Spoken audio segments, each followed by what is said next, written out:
दोस्तों नमस्कार, स्वागत है आप सभी का। एक बार फिर से चलिए जानते हैं बिहार की ताज़ा खबरों को। लेकिन उससे पहले अगर आपने अभी तक इस चैनल को सब्सक्राइब नहीं किया तो सब्सक्राइब कर लें, जिससे कि आपको बिहार की ताज़ा खबर रोजाना मिलती रहे। सबसे पहली खबर, राहुल गांधी की बिहार में पहली आम सभा। इसी महीने होते ही बिहार इंडिया की लोकसभा चुनाव की तैयारी का आगाज हो जाएगा।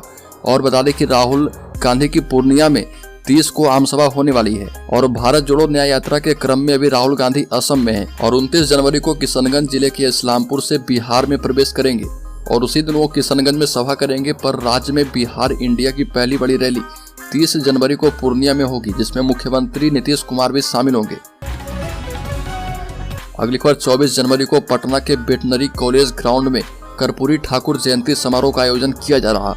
इसको लेकर ट्रैफिक व्यवस्था में कुछ बदलाव किया गया है। इस दिन पटना में जाम की स्थिति उत्पन्न न हो, इसको लेकर कई जगहों पर गाड़ियों के लिए पार्किंग की व्यवस्था की गई है। उत्तर बिहार से आने वाली वाहन जेपी सेतु का प्रयोग करके सीधे अटल पथ पर जाकर पार्क होगी। उत्तर बिहार की ओर से आने वाली बड़ी वाहन महात्मा गांधी सेतु होकर न्यू बाईपास से मीठापुर पुरानी बस स्टैंड तक आएगी। अगली खबर, पटना जिले में 23 जनवरी तक सभी सरकारी और निजी स्कूलों में 8वीं तक की कक्षाएं बंद है। सर्दी के सितम को देखते हुए आदेश डीएम डॉक्टर चंद्रशेखर ने जारी किया था। इस पर शिक्षा विभाग के माध्यमिक शिक्षा निदेशक कन्हैया प्रसाद श्रीवास्तव ने सवाल उठाए और डीएम के आदेश को गलत बताया और पटना के जिला शिक्षा प्राधिकारी को स्कूल खोलने का निर्देश दिया है। अगली खबर, रेल संपत्ति की चोरी करने वाले कुख्यात अपराधी गिरफ्तार, आरपीएफ पुलिस टीम ने दबोचा। अब ट्रेनों में सामानों की चोरी में आएगी कमी।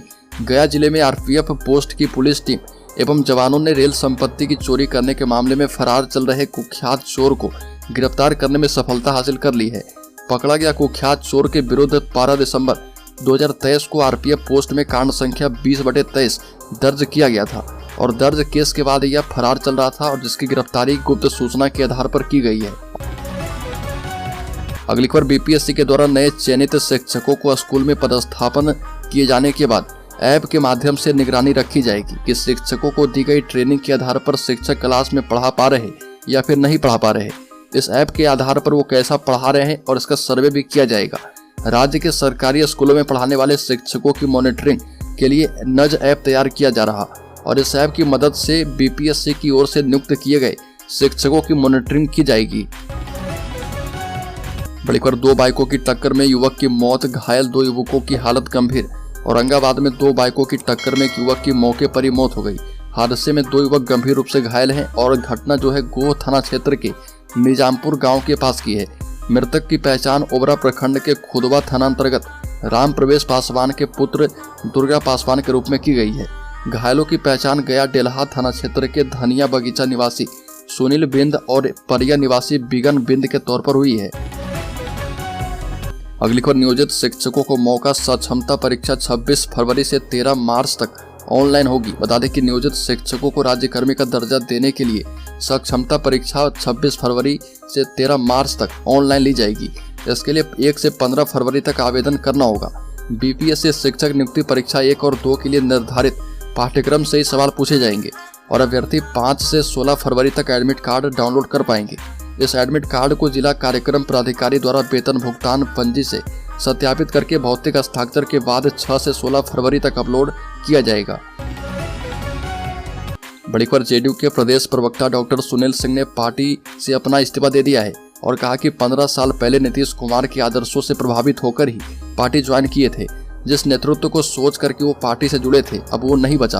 और बता दें कि जेडीयू के प्रदेश प्रवक्ता डॉक्टर सुनील सिंह ने कहा कि वहाँ न नेता बचे हैं, न नीति और न ही नियति। पार्टी के कुछ नेता गिरोह की तरह पार्टी चलाते हैं। नीतीश कुमार किस कारण से मुखदर्शक बने हुए हैं समझ में नहीं आता। अगली खबर, बेगूसराय में उधार गुटखा नहीं देने पर दुकानदार की बेरहमी से पिटाई, पिस्टल के बट से मारकर किया घायल। बेगूसराय में उधार गुटखा देने से मना करने पर अपराधियों ने पिस्टल के बट से मारकर दुकानदार को घायल कर दिया, जिसे गंभीर हालत में इलाज के लिए सदर अस्पताल में भर्ती करवाया गया। घटना साहेबपुर कमाल थाना क्षेत्र के आहोक राजौरा गांव की है। पीड़िता की मां अनु देवी ने बताया कि आहोक राजौरा गांव में मेरा पुत्र पान की दुकान चलाता है। अगली खबर, उपेंद्र कुशवाहा ने किया बड़ा दावा, कहा कि बिहार के 40 सीट पर होगी एनडीए उम्मीदवारों की जीत, पीएम मोदी का नहीं है कोई मुकाबला। रामलला के प्राण प्रतिष्ठा में शामिल होने अयोध्या जाने के दौरान पूर्व केंद्रीय मंत्री सर रालोजद के राष्ट्रीय अध्यक्ष उपेंद्र कुशवाहा गोपालगंज पहुंचे और इस दौरान पत्रकारों को संबोधित करते हुए कहा कि रामलला के प्राण प्रतिष्ठा समारोह में साक्षी बना हूं। अगली खबर, शिक्षा विभाग के मंत्री पद का कार्यभार संभालने के बाद आलोक कुमार मेहता ने पत्रकारों से कहा कि वो पिछले 1 साल से शिक्षा विभाग के कार्य को देख रहे। राज्य की शिक्षा व्यवस्था में निरंतर सुधार आया है और शिक्षा विभाग की ओर से दिए जा रहे कड़े निर्देश उस दवा की तरह है जो कि शिक्षा व्यवस्था में व्याप्त बीमारियों को दूर कर देगा। मुख्यमंत्री नीतीश कुमार और उप मुख्यमंत्री तेजस्वी प्रसाद यादव शिक्षा व्यवस्था में आमूल सुधार के लिए लगातार कार्य कर रहे। बड़ी खबर, के पाठक से मिले नए शिक्षा मंत्री आलोक मेहता, बोले थोड़ी कड़वी लग सकती है पर दवा का काम करेगी। बता दें कि बिहार के नए शिक्षा मंत्री आलोक मेहता ने पदभार ग्रहण करने के बाद आलोक मेहता कार्यालय पहुंचे तो के पाठक ने गुलदस्ता देकर उनका स्वागत किया। इस दौरान विभाग के अधिकारियों ने भी उन्हें बधाई दी।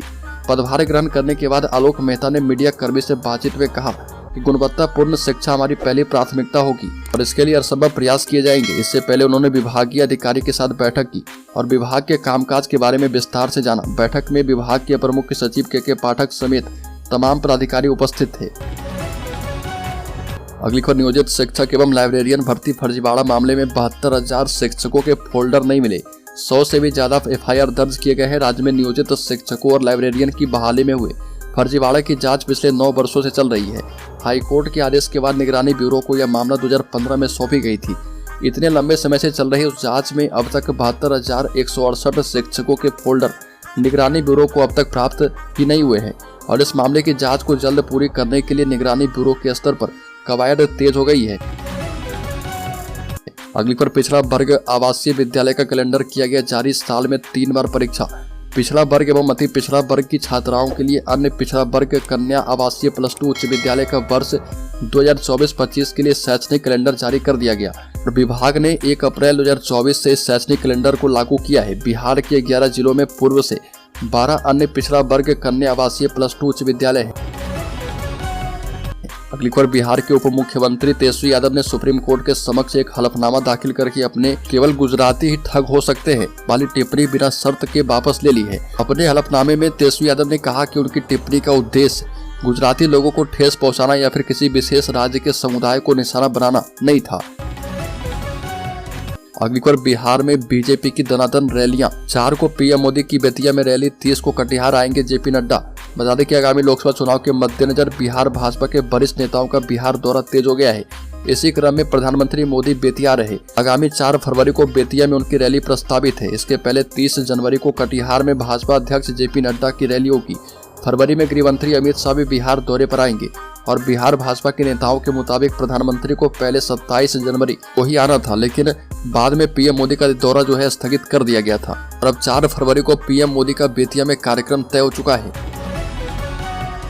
अगली खबर, दारोगा के भाई और हवलदार पुत्र की हत्या में वांटेड 2 आरोपित गिरफ्तार। अब पूछताछ के लिए रिमांड पर लगी पुलिस।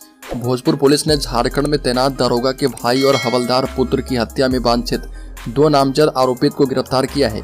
नवादा थाना क्षेत्र के जगदेव नगर मोहल्ले में झारखंड में तैनात दारोगा अमित सिंह के छोटे भाई अमन की हत्या और गोलीबारी के मामले में पुलिस ने एक नामजद आरोपित को धर दबोचा है। पकड़ा गया आरोपित आर्यन कुमार जगदेव नगर गली नंबर 1 मोहल्ला का निवासी है।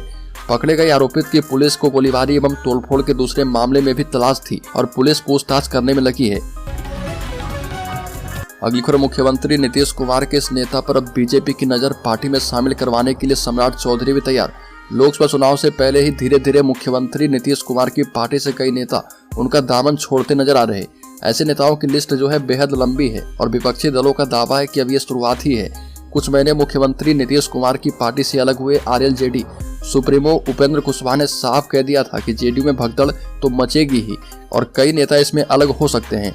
धीरे धीरे यह दिख रहा है ऐसे नेताओं पर बीजेपी की नजरें बेहद तिरछी है और उन्हें पार्टी में शामिल करवाने के लिए बीजेपी के नेता भी तैयार है।